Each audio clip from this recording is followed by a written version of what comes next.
Yo, it's Trivelli. I'm back and I've got something special for you guys today. I'm going to be giving you guys my top 5 QB draft prospects for the 2022 NFL draft. So if you can, please like, comment, and subscribe. Let's get this channel out to as many people as possible. Also, follow me on Instagram and Twitter so you get my daily notifications for when I'm dropping these videos, which is going to be Monday through Friday, because I'm never slacking. Now, let's jump into the action. I'm living life like this.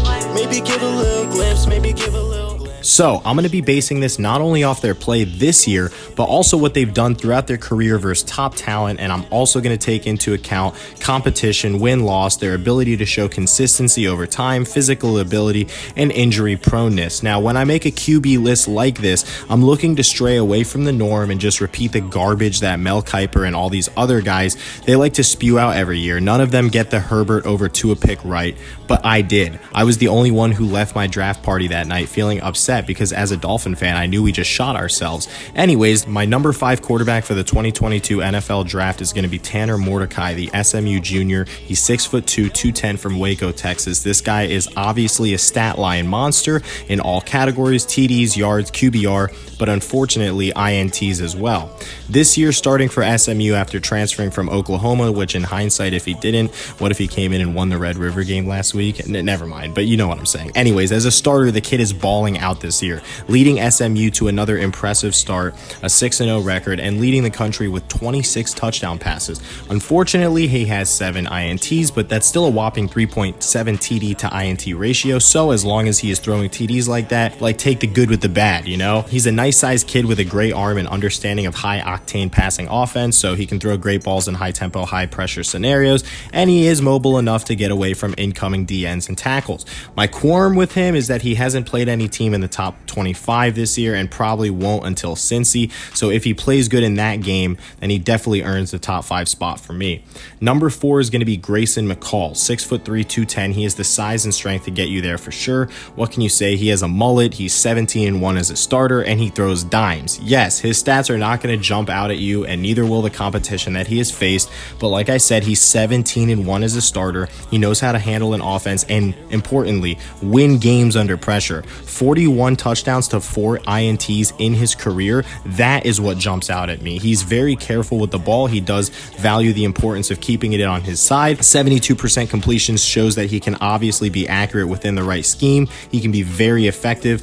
It will be a shame if this guy does not get a shot at the NFL, and I think that, you know, if he does another undefeated regular season this year, enough eyes will be on him so he can make those plays and build up his stock as a draft monster, just like his partner Isaiah Likely, who will definitely be playing on Sundays as a very high recruited tight end. Now, McCall is a fun QB to watch in my opinion. He does just enough to beat out Mordecai because of his control of the football, and his win rate is again ridiculous over the past 2 years, and he's doing it without an offensive line like Alabama or the receivers that they have as well. So I like the ability to throw guys open without the best offensive line, without the most notable coaching staff. I just like these guys that come from smaller schools where they will their teams to win, and that's a lot like my number 3 pick, who is Malik Willis. Malik Willis looks like a younger version of Lamar Jackson. 6'1", 215, runs a 4.4 40, and can make anybody, and I mean anybody, miss in the open field. This guy rarely goes down on first contact,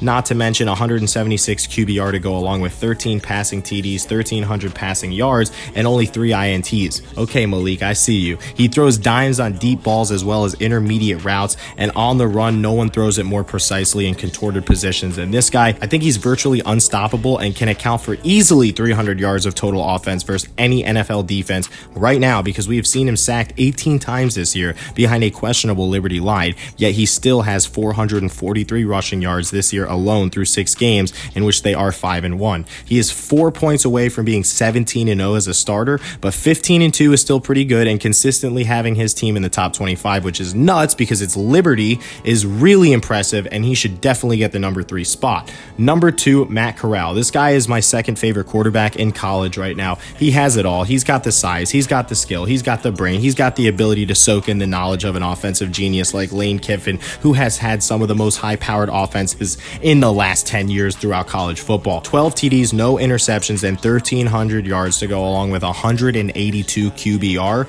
I will take that all day, yes sirree. Arm strength and the ability to make throws that other QBs simply will not even attempt. This is what makes him special. Doing it versus the SEC makes him even more special because it's not like Ole Miss is a powerhouse without Lane, Corral, Snoop, or Dontario Drummond. So I like how he's willed his team like the other quarterbacks have on this list, and he's done it, to a comeback after being dead for so many years. Ole Miss is finally alive and well with Corral. Do not forget, Corral threw 14 INTs in a short season last year. To have 0 halfway through this season is a miraculous turnaround, and if Ole Miss can win out and go 12 or 13-1, then he's my Heisman winner and probably number 1 QB selected in an off year for QBs. But that does not mean that he is my number 1 quarterback, because my number 1 quarterback, even if he won't be selected number 1 overall, the guy who will have the best NFL career, Kenny Pickett, senior out of Pittsburgh, 6'3", 220 pounds. Okay, so he is breaking Marino's records at Pitt.